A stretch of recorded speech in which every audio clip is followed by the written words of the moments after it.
Hey everybody, I hope your holiday season is off to a good start. Today I'm talking with my friend Courtney Hughes. The first time I ever met Courtney, we did a 31-mile ruck march through Washington, D.C. for charity at night. And I knew we were going to be good friends because the entire night we were trying to push the pace and the entire group wanted us to slow down. Today we're talking about some sustainable lifestyle habits as we head into the holiday season. And I think this is important because what happens is we head into the season and we tend to want to treat ourselves. And then we go into New Year's and we go New Year, New You.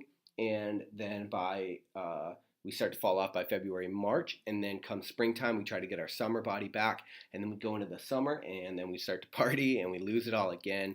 And what happens is we end up living in these extremes. And I think it's super important to try to find some middle ground because what you'll notice is as you age, these extremes become more extreme, especially toward the negative or the downside trend, and it becomes a little bit harder to get your summer body back. It becomes a little bit harder to get your performance back.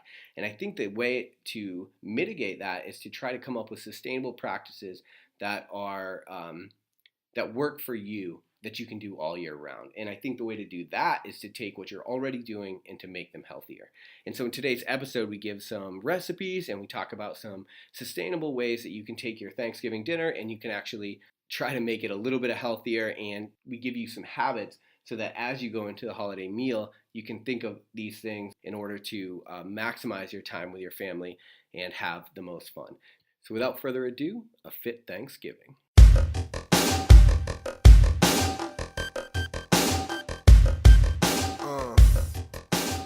All right, welcome back to Lionheart Radio. I'm your host, Rick Alexander, founder of Lou Aviv in San Diego, California. And today I am joined by Courtney Hughes, who is a nutrition coach, a bikini competitor, and also a trainer. Courtney, thanks for being on today. Thanks for having me. So we are in the week of my favorite holiday. Actually, it's my second favorite holiday. What's your first? Christmas, of Okay. course. But, you know, as I get older, this rapidly becomes everybody's favorite holiday because it's an excuse to sit around all day and eat. And I feel like that's an important thing as an adult, right? To give yourself that day where nobody can judge you, nobody can bitch. It's like your thing. You just sit there and eat all day. And you wear your fat pants. That's right. Oh, and it's like acceptable to wear your fat pants. Yes. And so what I want to do today is I want to talk about some ideas where people can go into this holiday season, into Thanksgiving, and then of course, like right after Thanksgiving comes Christmas, and they can maybe minimize some of the damage. Might be the best way to put it. Because, you know, I think a lot of people, especially like in the bodybuilding scene, they make it cool to like eat their broccoli and their chicken on Thanksgiving. And That's I'm like, never cool. yeah, it just seems like you're making your life suck. It doesn't seem like I don't know. It's an interesting paradigm that happens there. Yeah, I think the bodybuilding world definitely has made this picture for other people that they think that they have to eat in this certain style to be successful. Sure. And that's definitely not the case. And I think for the average athlete or even the mom or the dad who's just trying to be healthier to think that they have to, bring chicken and broccoli to Thanksgiving is just setting you up for failure. Right. Because you're just going to be miserable. Of course. It's not sustainable, right? But then I also think there are ways to actually utilize all the calories to be beneficial. So what I want to do is I know you just sent out a guide to your email list, which maybe we can link up in the show notes of this episode. So we'll go through some of the tips that you have for people going into Thanksgiving, and then maybe we'll get into some other stuff too. Okay. Cool. What's first on the list? So first on the list is, yes, it is a holiday, but you need to wake up that morning and do not treat it any different than you would any other day. Okay. So if you wake up on Thursday and you go for like a 2-mile run every morning, just because it's Thanksgiving doesn't mean, hey. So don't skip the gym. Don't skip your normal workout. If that's what you usually do, unless you have planned it as your rest day. Okay. Which is completely fine. Okay. So keep your routine. Keep your routine. That's hard too, though, because some people have to get up and they have to travel. True. Or they have to do the cooking. So you can use it as your rest day for sure. Yeah. But part of your routine is eating breakfast, correct? Right. Everybody eats breakfast. Sure. So a lot of times people think like, I'm going to go eat like this big ass meal I probably should like skip breakfast because I want to reserve those calories for, the big meal to come. Mm-hmm. And that is like a big no. Okay. Don't do that. Why? Why? Several reasons. Okay.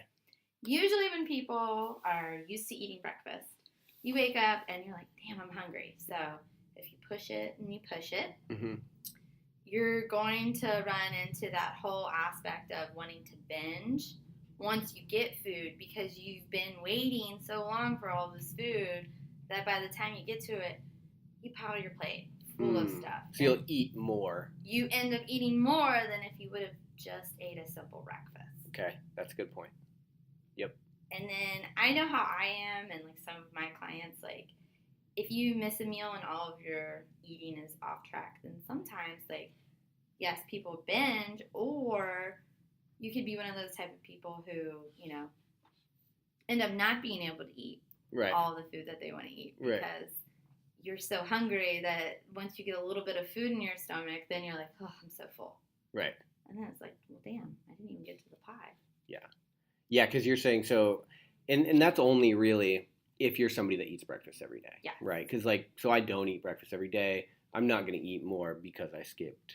Right, because that's your metabolism. Yes. Especially if you're relying on metabolic flexibility, so your body's ability to burn fat and carbs. Yeah, so if you're like one of the, if you do like intermittent fasting or something like that, again, sticking to your routine. Okay, so this is good to know then. So Thursday is not the day to start intermittent fasting. No, it's not. Okay, perfect. That's good to know because I think a lot of people think like, oh, I'll combine them now. And if it's something that you've never done, so your body's not used to that upregulation of fat burning, then it's going to be like you said, you're just going to be super hungry and then you're just going to binge. Yes. Okay, cool. Got it. And then your water intake, very important because going into the holidays, usually you're going to a dinner where either one person cooks or several people cook, and everybody's seasoning is a lot different. And if you're someone who maybe restricts their sodium intake or, you don't season a lot or anything like that, you tend to be a lot more sensitive to sodium and seasonings in food. So if you're not drinking your water, you can bloat up. You'll be thirsty. And I know, like, you've gone and ate Mexican food before and then woke up in the middle of the night like, right, it's Tuesday. We're going to do that today. It's Taco Tuesday. Exactly. Right. But making sure that you're drinking your water like you're supposed to. And I'm not saying bring a gallon jug to Thanksgiving by any means. Right. No, but, be mindful. Make sure that when you are just sitting around hanging out, like you have a glass of water or two. Like, don't just drink the wine. Okay. And so don't drink any water. Drink plenty of water, and mainly because your sodium intake is going to be higher later on in the day. Okay. Makes a lot higher. Right. Okay. That's number 2. Which is leading into the drinking. Okay. Of the alcohol. Okay. Everybody's like, turn it off right now. I know. I'm not saying don't drink alcohol by any means. Yeah. Make smart choices. So, if you're going to drink, you need to think about your like wine or your beer. Some people do just like their carbs. Mm-hmm. Some people do fats. I like to take from fats and carbs to make up that count for my alcohol. Okay. So, go ahead. No, go on. Go on. I'm listening. I'm trying to think of like, well, so what, how are you taking from fat though? So fat and carbs and protein make up your macros, which are your calories to fuel your body. Right. So when you're you're tracking your macros. Yep. Some people like to only track it as carbs. Okay, I see what you're saying. And you're saying it's a more realistic approach if you were to take carbs and fat away. Yes. Okay. Do you have a rule of thumb at all? Like how much you would take away for how much alcohol, or do you kind of eyeball it? Well, I just kind of eyeball it. Yeah. Well, it's hard because if you're, if you're somebody that tracks macros, you probably have a better idea of eyeballing it. It's the people that that I find typically don't know really how much of what they're putting in their body. Yeah, so I have a whole formula which I can include. It's Oh, okay, included. perfect. Yeah, we'll link it up So then too. everybody can just like click it and they can type in, and then boom, it will tell you exactly what you need to subtract from your macros to Okay, have perfect. 1 glass of wine or 2 or 5.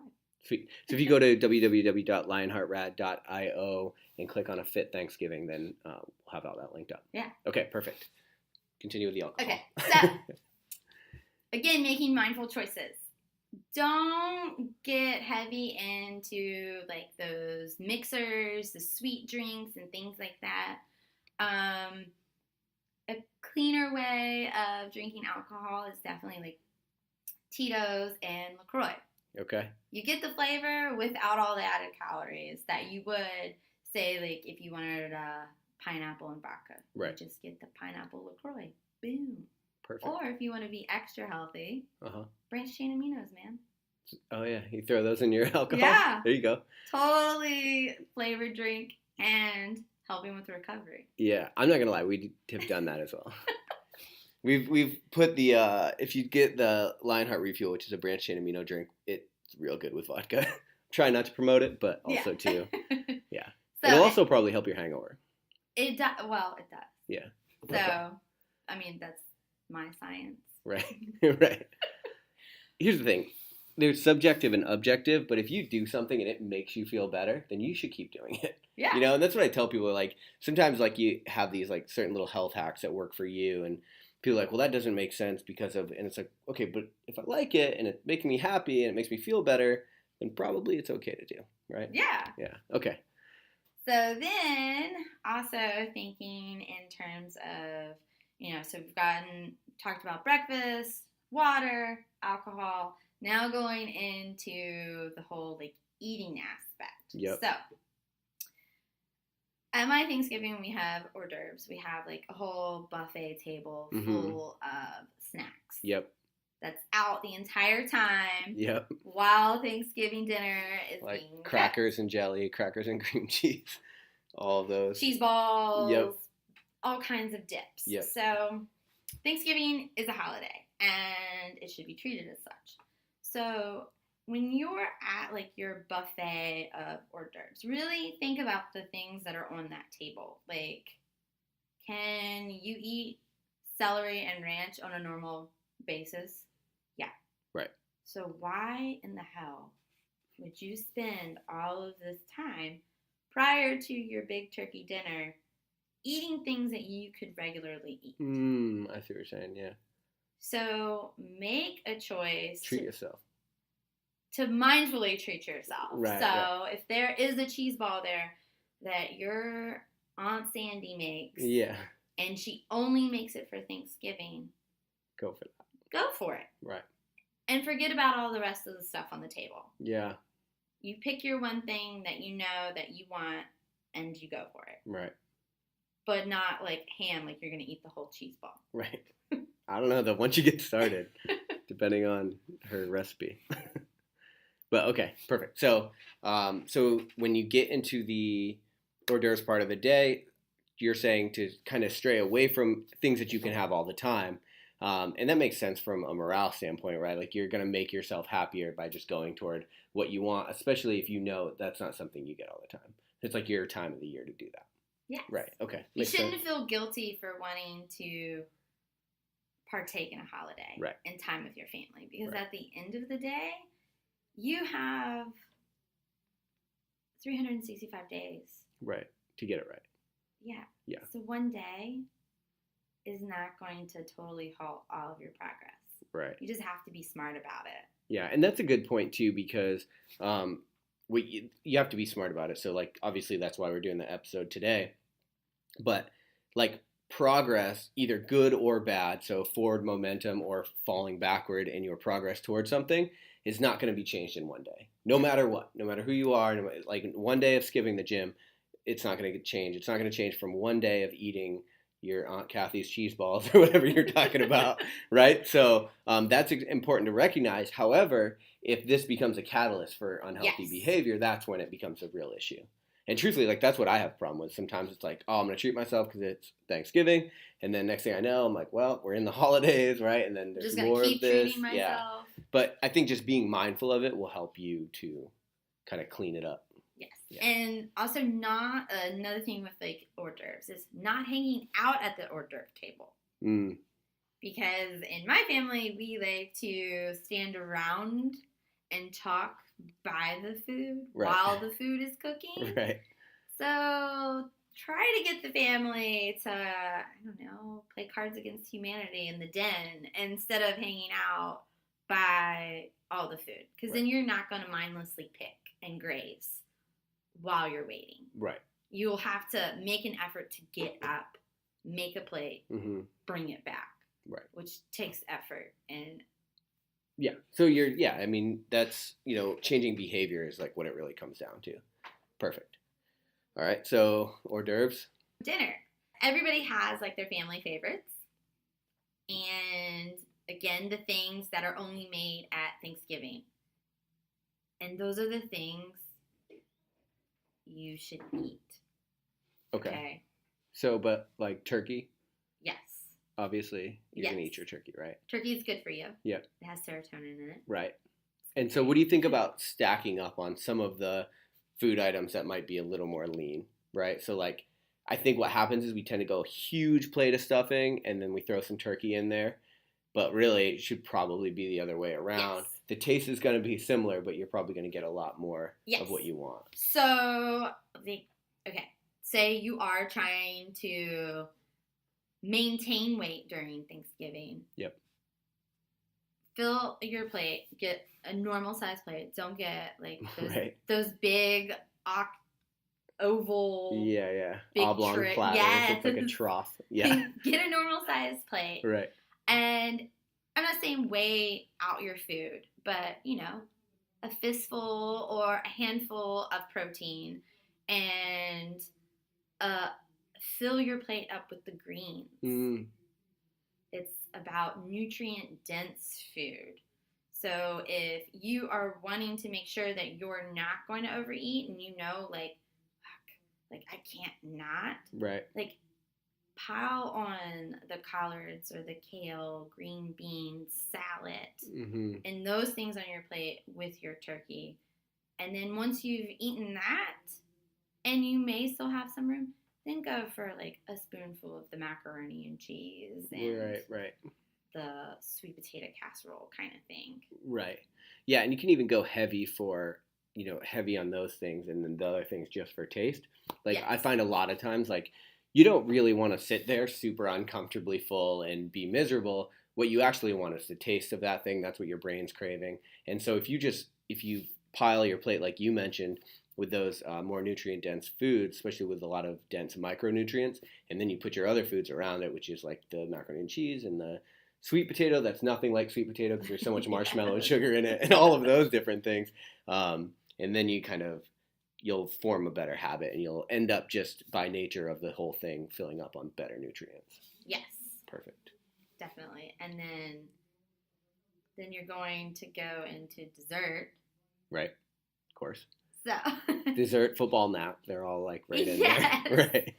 So I always like to say to give yourself some time. Like some people like to just eat and then go directly to dessert. Mm-hmm. Wait, talk, drink water. Right. Drink some coffee. Yep.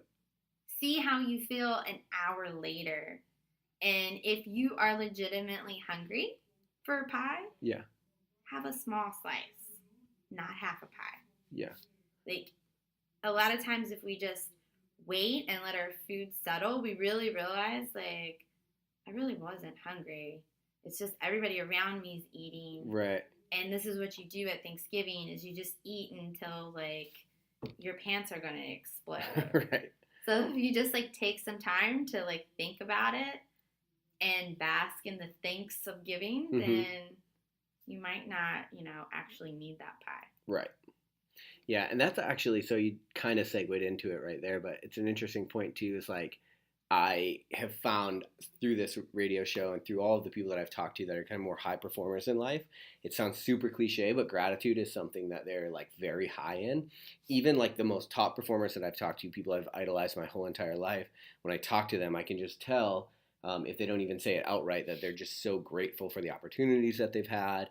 And so if you're listening to this, if you're somebody in 2017 that can listen to a radio show through your phone, then you have a lot to be grateful about, right? Yes. And so I also think, like, food aside, and maybe this wasn't a great segue, but getting into the fact that, like, dude, there's a lot that we can celebrate in this life. And so truthfully, you have the day off and you're going to spend it with your family, or hopefully you're going to spend it with your family or your friends or someone or loved ones. And there's a shitload to be thankful in that, even if things are kind of rough right now, right? Yeah.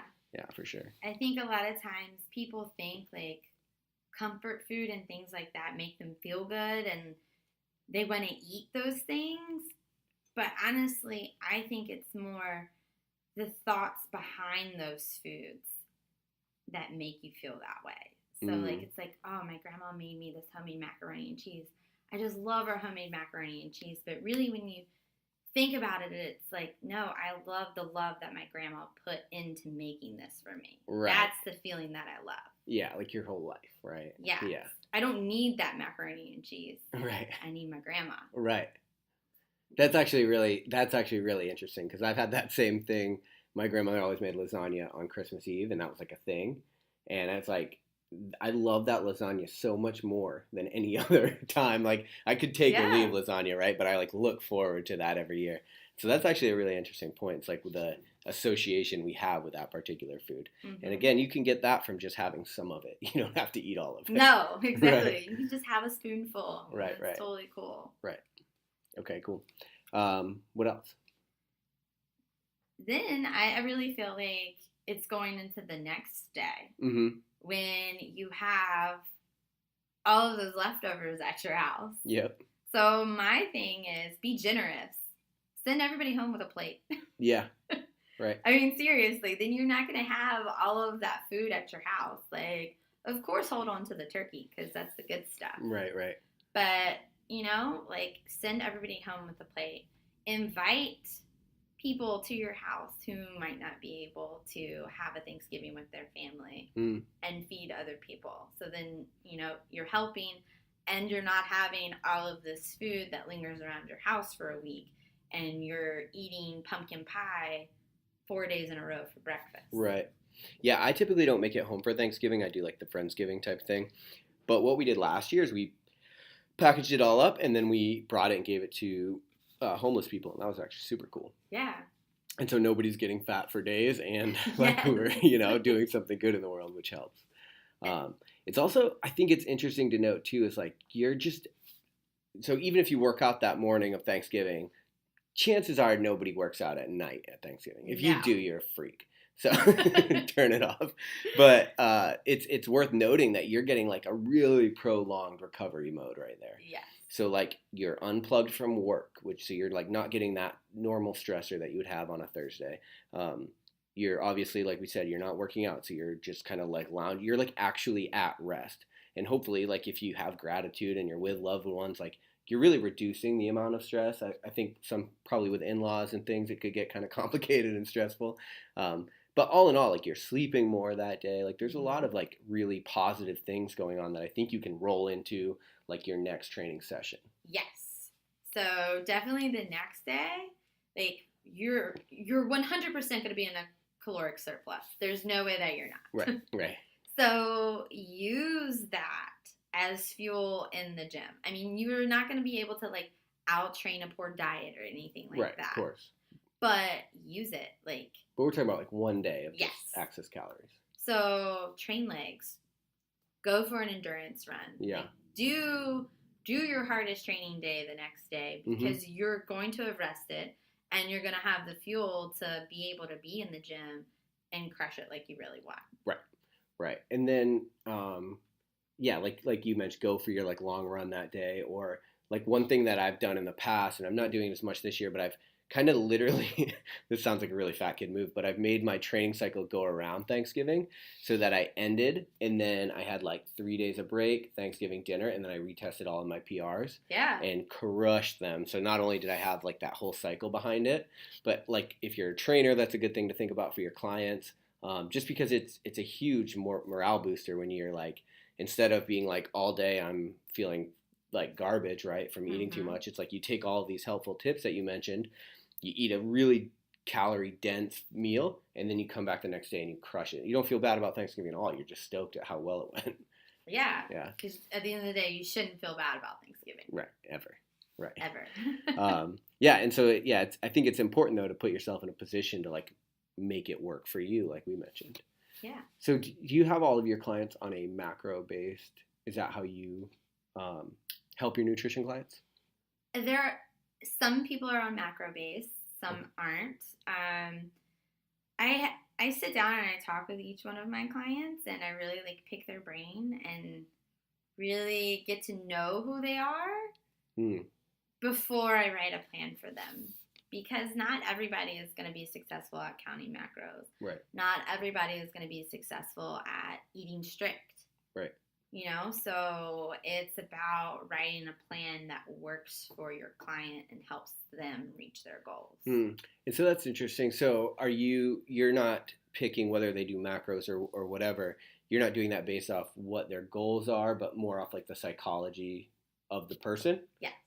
That's actually really good to know. So like, how do you pick, like, what kind of, like, so I'm just thinking for people that are listening to this, if they're like thinking like, do I want to do macros? Do I want to do, like, what are some of the telltale signs that you would use? So one of the biggest red flags for me for someone who should not count macros is someone who uses like trigger words like I become obsessive or I feel like I'm constantly in my fitness pal looking up like what chicken breast meets my macros, like. And you think that person's not good for macros? No. Okay. Because there comes this like where they're just so focused on the numbers and hitting them that they're not really thinking about the foods that are making up these numbers. They're literally just hitting the numbers. Yeah. And like, well, I'm hitting my numbers. I don't get why I'm not reaching my goals. Right. That's a good point. So, right, I completely agree with you. So, like, if you have a more obsessive type personality, so I do, and macros is super hard for me. Like, it does not work at all because I will hit my numbers constantly, and my quality of food goes to shit. And it's like, although we could have a conversation right now, and I know, like, yes, I should eat better food, at the end of the day, when I'm in the day and I'm trying to just hit those macros, that's what I do. And so that's actually a really good observation. Like, I am not good at the macro approach. And then there are people who, you know, do better with like a menu-based plan, just because they feel like they don't have the time in their day to really like plan meals for their families. Mm-hmm. So if I help them to plan their meals, it's easier for them to make sure that they're eating healthy and their family is eating healthy because it's kind of mapped out for them. Sure. And so you just actually like make their, like, you're going to cook this and cook this and cook this. Mm-hmm. Okay, that's cool. It's definitely not my favorite way to do it. Yeah, so that's a lot of work on your end. Jeez. But I do it. Yeah. Because, you know, some people, they need that. It helps them to learn how to then map out their meals for their families. Right. And so those people that you do that for, did you just write an entire Thanksgiving recipe for them for tomorrow? Yes, I did. Oh, you did? Yes. Oh, damn. Okay. All right. So what do you think, what are like the go-to foods that you think, if you're trying to maximize your Thanksgiving dinner, like we talked about the turkey, right? And we talked about the greens. What else is on there? So stuffing's probably more of an empty calorie, right? Yes, but you can make some pretty legit stuffing.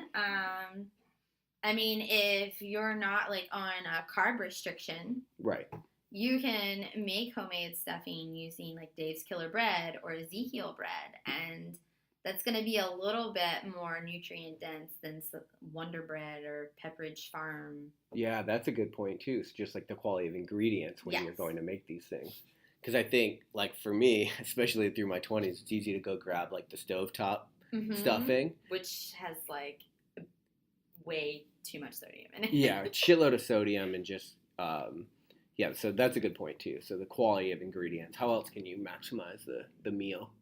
So I like to think of it in terms of like, okay, you want to make sure that you've got your healthy fats, your healthy carbs, and your good lean proteins. So, like when you're looking at like trying to map out what you're going to make, like keeping that in mind, like you can have fats at Thanksgiving and every day, and it's not going to make you fat. Right. Of course.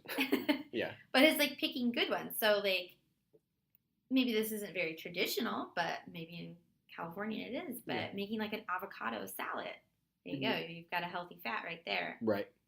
Yeah. Another thing is taking like avocado oil and cooking with that instead of butter, or butter would work, but instead of like margarine or Pam or some other crazy shit, olive oil, or vegetable oil. So cooking with avocado oil and then taking MCT oil and like using it as just like a topper on different things. Like it's pretty much tasteless, and you can get a really good medium chain triglyceride by just like sprinkling like a good MCT oil on your food. And using like coconut, like when I make like my sweet potato casserole, I use coconut oil instead of butter. And then just making like small little substitutions to kind of make it a little bit healthier. Yeah. So instead of like that processed refined sugar, doing coconut sugar. Oh, yeah. Good point. Yeah. So like I do a pecan topping and not a marshmallow topping. A little different. So mixing the coconut sugar with the pecans and putting it on top instead of... Another great way to avoid a shitload of sugar in your meal, Yeah. Okay. What else? So what else do we have? We have the mashed potatoes and gravy. Is there any way to fix that up? So you get a couple different options with that. You can totally try to fool your family and use cauliflower. Yep. Some like it, some don't. Or you can do 50-50. So, half potato, half cauliflower. That's a good way to do it. No one will ever know. No I way. promise you if you do it that way. Yep. And then you're going to slash your carbs in half with that. Good point. Okay. And when it comes to gravy, have you ever made gravy? Yes. Okay. From the South, of course. How do you make it so it makes sense? So... Or is this a difficult one? No, it's not really. If you say you roast your turkey, I mean, there's probably 4 different ways you can make it, so I'll do 2. Okay. If you use some of the pan drippings, I know it's like some fat, but you need fat. Right. Makes you satisfied. Right. So if you just use a little bit of like the pan drippings and arrowroot, that's going to naturally thicken it up, and water. And you're not going to really need to add any salt or anything because those drippings from like the turkey are going to be like very powerful. Or you can use like the low sodium or no sodium little like seasoned like beef or chicken bouillon cubes, but they have them without all of that salt. Yep. And again, mixing it with water or some low sodium beef stock and the arrowroot, and you just... Yeah. So those are all really good tips. And I think even taking advantage of those, we just cut out thousands of calories in a meal. Yeah. Right? So mixing mashed potatoes and cauliflower, that is genius. If you go 100% cauliflower, even though it doesn't really have a taste, I think that you could probably tell. But mixing it, there's no way. Making the gravy from the pan drippings, using a pecan top instead of a marshmallow top on your sweet potatoes, genius. Avocado salad. What else do we? Let's see. Pumpkin pie. You can definitely, or an apple pie. Like those are 2 things that you can make pretty healthy. Like you can even sneak if you want. Maybe your family is not okay with this, but they will never know. You can throw protein powder in your pumpkin pie. Yeah. Oh, good point. What protein? What do you recommend? For cooking, I personally like Devotion Nutrition. Okay. Baking wise, mixing wise, if you're into cooking, Yep. you will know the difference when you use that protein. Okay, cool. Yeah, we'll link that up too. Perfect. And so also when you come to the pies, you're really like a lot of those calories are in the sugar you put in, right? So if you look at like a lot of apple pie recipes, they call for a crazy amount of sugar. And so yeah, you can do that like stevia in the raw. Like there's a lot of ways to get around that. Well, too, if you do a mixture of apples. Mm-hmm. So a lot of times apple pies call for Granny Smith apples, which are my favorite apple, but they're not very, for people who are used to eating a lot of sugar, they're not very sweet. And that's why they add all the sugar. So if you mix sweeter apples into your apple pie mix, then you're not going to need to add that sugar. You can do nutmeg, cinnamon, a pinch of salt, and it'll be good. So like Fuji apples are sweet, Gala apples are sweet. I wouldn't suggest Red Delicious. They kind of get mushy when you bake them. But mixing those other types of apples together will help make your pie a lot sweeter. Yeah. Yeah, I like that. Okay. Is there anything we're missing? I don't know. We covered the alcohol with the branched chain aminos earlier. Yeah, that sounds pretty good. And roasting your vegetables. What do you mean roasting? I'm not a cook. So instead of doing like, a lot of people do like green bean casserole. Okay. Don't do the green bean casserole. Okay. Cream of mushroom soup is not something that should be consumed. Okay. So how can you do it differently? Or how can you do green beans differently? I like to do like sauteing my green beans on top of the stove with fresh mushrooms and then doing almonds and onions. And then you're going to get those same similar flavors as, you know, the green bean casserole without all of that processed eating that grossness. Processed, because it's typically out of a can. Yeah. Right. That's why I make it. I don't have to do anything. All right, perfect. So for people that are listening to this and they want to follow along with you, or even to be able to reach out for like some nutrition advice or coaching, what's the best way for them to do that? They can email me or Instagram. Okay, which is? It's Courtney at AmericanSledDogs.com. Okay. And then my Instagram is Courtney Hughes. Perfect, at Courtney Hughes. And we'll link all of that up in the show notes. Perfect. So at the risk of sounding repetitive, I think if you're listening to this episode, you have something to be thankful for. You're probably in a position, regardless of how bad your situation is, that you have something to be thankful for. And so I would say to just take a moment and maybe meditate on what that thing is. And I think that your day will go a lot better. Again, we'll link all of these different tips that we talked about today up in the show notes of this episode, as well as a way for you to get in touch with Courtney. Courtney, thanks for being on today. Thanks for having me. Perfect. Thanks, guys. Have a happy Thanksgiving. Thanks for listening to Lionheart Radio. I hope that the information from today's show will make you fitter, happier, and healthier. For the show notes of this episode and every episode, head to www.lionheartrad.io. Yep, just like Lionheart Radio. And please, if you have the time, head over to iTunes and give us a 5-star rating. It really helps us to know that we're on the right track in delivering you reliable information and value. As always, feedback is welcomed. If you have any comments on the show or would like to suggest a guest, send me an email at rick@luavive.com. That's LUAVIVE.com. Thanks for your support, and we will see you next time. Bitch, I feel good. Don't I look stupendous? My shine is so endless, and shit you can do to end this. Even when I'm dead, niggas still gon' bump that chip shit. Coke, white, Escalade on cinches for you dipshit. So you won't forget this. Midwest nigga be the coldest. Cleveland